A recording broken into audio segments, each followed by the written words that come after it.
এসইউসিআই এর ডাকা ধর্মঘটে স্বাভাবিক জনজীবন সচল, পরিবহন ট্রেন চলাচল। শুক্রবার সকালেই চুঁচুড়া ঘড়ির মোড়ে মিছিল পিকেটিং করে এসইউসিআই সমর্থকরা। আরজি করের ঘটনার বিচারের দাবিতে পাশাপাশি রাত দখলে আরজি করে দুষ্কৃতী তাণ্ডবের প্রতিবাদে সরব এসইউসি। সকাল ৬টা থেকে এই সন্ধ্যা ৬টা পর্যন্ত ১২ ঘন্টার বন্ধের ডাকে প্রতিবাদে সরব হয় এসইউসি। সকাল ৬টা থেকে সন্ধ্যা ৬টা পর্যন্ত ১২ ঘন্টার বন্ধ ডাকা হয়। বন্ধকে সফল করতে বিভিন্ন জায়গায় মিছিল করেন সিইউসিআই। চুঁচুড়া ও সিঙ্গুরে মিছিল করেন তারা। মিছিল শেষে সিঙ্গুরে স্কুল মোড়ে আধ ঘন্টা অবরোধ করে বিক্ষোভ দেখান এসইউসিআই কর্মীরা। বাসকর্মী শেখর হাজরা বলেন, হুগলিতে সেভাবে বন্ধের কোনো প্রভাব পড়েনি। প্রতিদিনকার মতোই আজও বাস চলাচল স্বাভাবিক রয়েছে।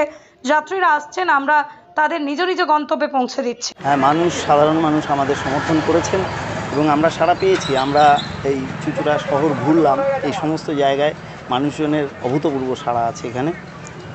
জানেন, এই আরজি করে যে ঘটনাটা ঘটেছে, তারপরে সেই রাত জাগা নারীদের সেই প্রোগ্রাম চলাকালীন সেই রাতে শ্যামবাজারে যখন জনসমুদ্র, তার পাশে অদূরেই আরজি করে একদল দুষ্কৃতী গিয়ে যেভাবে আক্রমণ করলো, সমস্ত তথ্য প্রমাণ লোপাট করার যে নারকীয় কাণ্ড ঘটল, এর বিরুদ্ধেই আমরা এই রকম একটা সিদ্ধান্ত নিতে আমাদের দলের পক্ষ থেকে বাধ্য হয়েছি। এবং সাধারণ মানুষের কাছে এই সিদ্ধান্ত আমরা জানানোর পর যখন ডাক দিয়েছি, আমরা প্রচারের মধ্যে যতটুকু সময় পেয়েছি তাতে আমাদের সাধারণ মানুষ সর্বাত্মকভাবে সমর্থন করছেন। ফলে আমরা এই আন্দোলনকে আরও দীর্ঘস্থায়ী করতে চাই এবং আমরা মনে করি যে এই যে নারকীয় কাণ্ড, এই যে পৈশাচিক কাণ্ড, হ্যাঁ, আমাদের মুখ্যমন্ত্রী এবং তিনি পুলিশ মন্ত্রী, স্বাস্থ্যমন্ত্রীও তার দায়ভার নিতেই হবে। ফলে যতদিন না দোষীদের বিচার হচ্ছে এবং প্রকৃত দোষীদের খুঁজে বের করে, এবং পরের দিন যে আক্রমণ 14 তারিখ মধ্যরাত্রে, তাদেরও খুঁজে বের করে কঠোর থেকে কঠোরতম শাস্তি দিতে হবে, এই দাবিই আমরা করেছি। ফলে এই দাবি ন্যায্য এবং পশ্চিমবঙ্গের মানুষ এই দাবিকে মেনে নিচ্ছে। আমাদের কাছে কেউ এমনভাবে বলতে পারেনি যে এই আন্দোলনকে তারা সমর্থন করছে না, সর্বাত্মকভাবে সমর্থন করছে। ফলে আমরা মনে করি এটা আমাদের সফল। আপনারা কি পথে থাকছেন? আমরা পথে থাকছি, সকাল থেকেই আছি। আমাদের কর্মীরা স্কোয়াড করছে, মানুষের কাছে আবেদন জানাচ্ছে, ফলে মানুষ আমাদের নিয়েছে।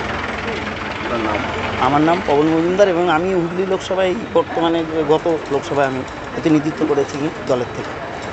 আমাদের এখানে কোনো বন্ধ হয়নি। আমাদের রুটে যেভাবে স্বাভাবিক চলে, বাস স্ট্যান্ড থেকে বাস টেকার সব স্বাভাবিকভাবেই চলছে গাড়িগুলো। মানে কোনো কেউ এসে বন্ধ করার চেষ্টা করেছে বা কিছু? না, সেরকম কেউ বন্ধ করার চেষ্টা করেনি, কেউ আসেনি আমাদের কাছে। মানে এমনি স্বাভাবিক সব চলছে? একদম স্বাভাবিক, বাস টেকার সব চলছে আমাদের কাছে। সকাল থেকে লোকজনও আসছে? হ্যাঁ, সকাল থেকে লোকজন আসছে। আমরা যতদিন প্যারেন্টদেরকে বলেছি গাড়ি চলছে আমাদের। প্যাসেঞ্জার এমনি যে নর্মাল যেমন আসে? হ্যাঁ, নর্মাল আসছে প্যাসেঞ্জার, অসুবিধা নেই। কী নাম আপনার? আমার নাম শেখর হাজরা।